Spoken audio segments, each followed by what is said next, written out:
How to rename a photo on iPhone. To rename a photo on your iPhone, first of all, go ahead and open up Photos on your iPhone. Here, you can view all your photos and videos. Now, open a photo from the gallery. After that, tap on this icon over here to view the details. Here, you can add a caption to your photo. Now, add a caption. Then, tap on Done in the top right corner. You can see that the system adjusted the caption of your photo. Now, get back to the photo and tap on the share icon at the bottom left corner of your screen. Here, you need to scroll down to the Save to Files option. Then, tap on it. After that, set the location of your file and rename the file name from here.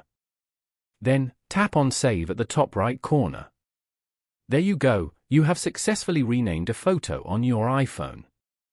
By following these simple steps, you can easily rename a photo on your iPhone.